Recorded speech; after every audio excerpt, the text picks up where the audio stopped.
নবান্ন সভাঘরে কিছুক্ষণ আগে আমরা যেই ছবিটা দেখলাম সেটা সেটা কি কাকতালীয় আমরা জানি না, সেটা খুবই মানে উল্লেখযোগ্য এই কারণেই কারণ তিনটে জেলার মিটিং এই মুহূর্তে চলছে, দক্ষিণ চব্বিশ পরগনা, কলকাতা আর হাওড়া।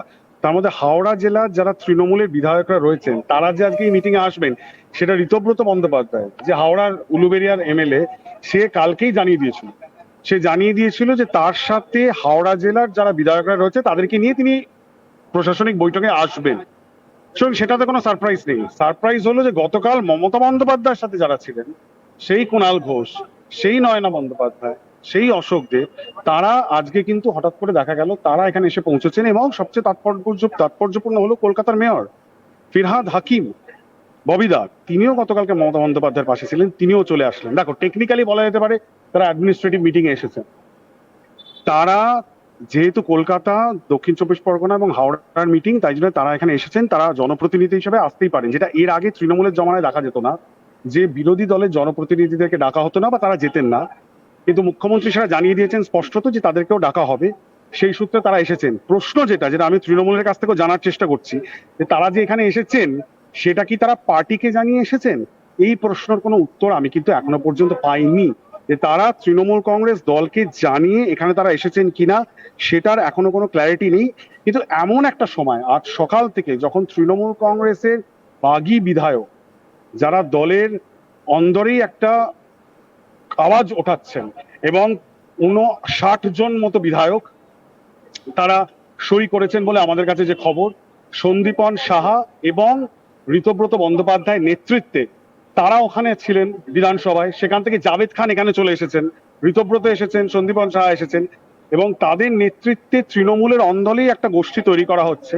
এখানে আমরা আরো অনেককে দেখলাম। অরূপ রায়ের বাইট তুমি করেছো, অরূপ রায় কি বললেন যে মমতা বন্দ্যোপাধ্যায় আমার নেত্রী। সুতরাং যেটা হচ্ছে প্রসেসটা, যে এই পরিস্থিতির মধ্যে বিধানসভায় যখন একটা অন্য তৃণমূলের অন্দরে এত বড় একটা গোষ্ঠী তৈরি করা হচ্ছে, সেই সময় তাৎপর্যপূর্ণ হলো যে মমতা বন্দ্যোপাধ্যায়ের সাথে গতকাল যারা প্রতিবাদ জনসভায় ছিলেন, সেই ফিরহাদ হাকিম, সেই কুণাল ঘোষ, সেই নয়না বন্দ্যোপাধ্যায়, সেই অশোক দেবরা আজকে হঠাৎ করে মুখ্যমন্ত্রী শুভেন্দু অধিকারী প্রশাসনিক বৈঠকে চলে আসলেন। এটা রাজনৈতিকভাবে খুবই তাৎপর্যপূর্ণ। তারা বেরিয়ে কি বলবেন আমরা জানি না। ঢোকার সময় কুণাল ঘোষকে দেখলাম হাতে একটা ফাইল নিয়ে তিনি ঢুকলেন।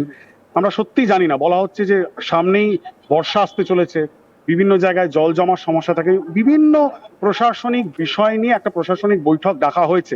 এটা কোনো রাজনৈতিক বৈঠক নয়, কিন্তু রাজনৈতিকভাবে খুবই তাৎপর্যপূর্ণ, কারণ যেই বিধায়করা কাল মমতা বন্দ্যোপাধ্যায়ের পাশে ছিলেন, আজকে তারা শুভেন্দু অধিকারী মুখ্যমন্ত্রী তার বৈঠকে অংশগ্রহণ করছেন, যখন দলটা প্রায় ভেঙে যাওয়ার জন্য। একবারে নতুন আর পুরনো দল যেটা এই নতুন এবং পুরনো দ্বন্দ্ব তুমি বলছো তো, তার মধ্যে তুমি এখানে দেখো এরা যারা এসেছেন তারা তো সব পুরনো। নয়না বন্দ্যোপাধ্যায়, কুণাল ঘোষ, ফিরহাদ হাকিম, এরা তো আর অভিষেক বন্দ্যোপাধ্যায় পন্থী নয়, এরা নতুন নন, এরা পুরনো, এরা বর্ষিয়ান নেতা, এরা অনেক দিন ধরে তৃণমূল কংগ্রেসে রয়েছেন। জিজ্ঞাসা করা সম্ভব হয়, আজকে আমরা এই যে দেখতে পাচ্ছি, এই যে একটা টালবাহানা একদম সকাল থেকে আমরা দেখতে পেলাম যে তৃণমূল একেবারে দু ভাগ হয়ে গেল। এটা কোথাও একটা গিয়ে কি এর দায় কার উপরে বর্তাচ্ছে? অসন্তোষটা কি মমতা বন্দ্যোপাধ্যায় নাকি অভিষেক বন্দ্যোপাধ্যায়ের ওপরেই রাখছেন? তারা ঢুকবেন, কারণ যেটা বললাম কলকাতা, দক্ষিণ চব্বিশ পরগনা এবং হাওড়া নিয়ে বৈঠক, সুতরাং তারা ঢুকবেন, এটার মধ্যে অস্বাভাবিকতা কিছু নেই। কিন্তু তৃণমূলের যারা আসছেন সেটা একটা খুব বড় একটা প্রশ্ন চিহ্নের মুখে। দলের কর্তৃত্বকে, মমতা বন্দ্যোপাধ্যায়কে তারা চ্যালেঞ্জ করছেন না। অভিষেক বন্দ্যোপাধ্যায়ের যে নেতৃত্ব, সেই অভিষেক বন্দ্যোপাধ্যায়ের নেতৃত্বকে সরাসরি চ্যালেঞ্জ করছেন। আজকে যে জায়গায় গিয়ে দাঁড়িয়েছে তৃণমূল কংগ্রেসের পরিস্থিতি, সেখানে কিন্তু স্পষ্ট মমতা বন্দ্যোপাধ্যায়ের কাছে এখন গিয়ে দেখা যাচ্ছে যে দুটো অপশন থাকবে।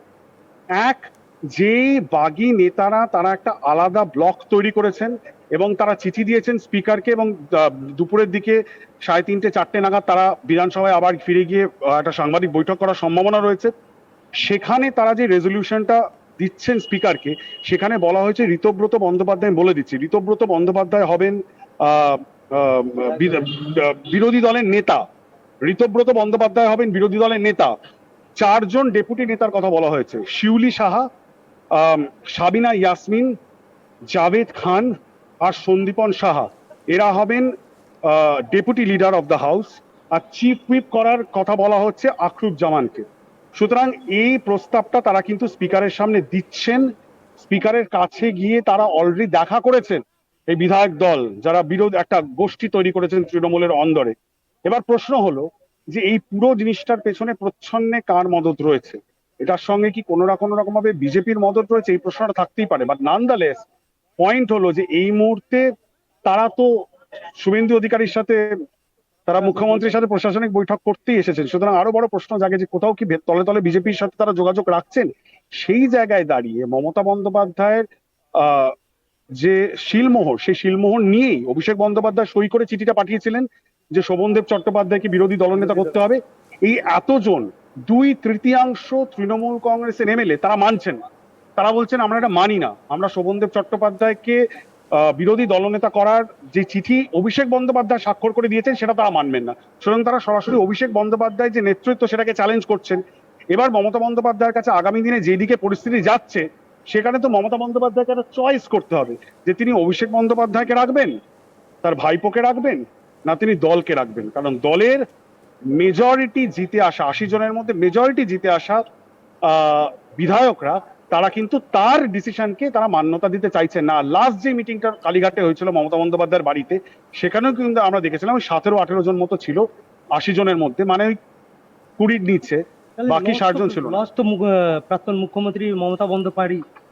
সেটা তো বলছি, মানে দুদিক থেকেই তার লস। একেবারে বোঝা যাচ্ছে যে দুদিক থেকেই যেন একটা জোড়া চাপের এর মতো একটা পরিস্থিতির সৃষ্টি হয়েছে। অবশ্যই তুমি আর ইন্দ্রজিৎ দুজনেই আমাদের সঙ্গে থাকো। বর্তমানে এমন একটা পরিস্থিতিতে রয়েছে তৃণমূল কংগ্রেসের অবস্থা ঠিক কোথায় দাঁড়িয়ে রয়েছে তা নিয়েই যেন একাধিক প্রশ্ন উঠে আসছে। বিরোধী দলনেতা কি হবে তা নিয়ে দীর্ঘ টালবাহানা চলেছে, এখনো পর্যন্ত কিন্তু কোনো চূড়ান্ত সিদ্ধান্তের কথা জানা যায়নি। আর তার মাঝেই তৃণমূলের এইভাবে দুটুকরো হয়ে যাওয়া সেই খবরকে আরও যেন খানিকটা উস্কে দিয়েছে। এদিকে শুভেন্দু অধিকারীর সঙ্গে বৈঠক শুরু হয়েছে, বৈঠকে সেখানে গিয়েছেন নব এবং আদি তৃণমূলের বেশ কিছু বিধায়ক। সেখান থেকেও প্রশ্ন উঠে আসছে, তাহলে কি এবারে এতদিন আমরা তৃণমূল কংগ্রেসকে যেভাবে দেখেছি বা অভিষেক বন্দ্যোপাধ্যায়কে মানতে না পেরেই কি এত বড় সিদ্ধান্ত? কেন মমতা বন্দ্যোপাধ্যায় কমিটিগুলোকে ভেঙে দিলেন? এই সমস্ত কিছু নিঃসন্দেহে বলা যেতে পারে ভীষণ গুরুত্বপূর্ণ। এবার আপনাদেরকে বেশ কয়েকটা ইনফরমেশন এবারে দিয়ে রাখি। তৃণমূলের সব কমিটি ভেঙে দেওয়া হয়েছে, সিদ্ধান্ত জানানো হয়েছে। ইতিমধ্যেই সোশ্যাল মিডিয়ায় নির্বাচনী ধাক্কার পর বড় পদক্ষেপ এবং সংগঠনকে ঢেলে সাজানোর প্রস্তুতি, এবং এই সেই টুইট আপনারা দেখতে পাচ্ছেন যেটা সর্বভারতীয় তৃণমূল কংগ্রেসের পক্ষ থেকে করা হয়েছে। সেখানে লেখা রয়েছে, সুবিবেচনা করার পর এই সিদ্ধান্ত নেওয়া হয়েছে যে পশ্চিমবঙ্গের সর্বভারতীয় তৃণমূল কংগ্রেসের সমস্ত কমিটি এবং সহযোগী সংগঠন অবিলম্বে বিলুপ্ত বলে গণ্য হবে। দলীয় প্রতিটি স্তরে একটি ব্যাপক আত্মসমীক্ষা, কর্মসম্পাদন, পর্যালোচনা এবং সাংগঠনিক মূল্যায়ন কার্যক্রম গ্রহণ করবে। এই কার্যক্রমের ফলাফলের ভিত্তিতে মূল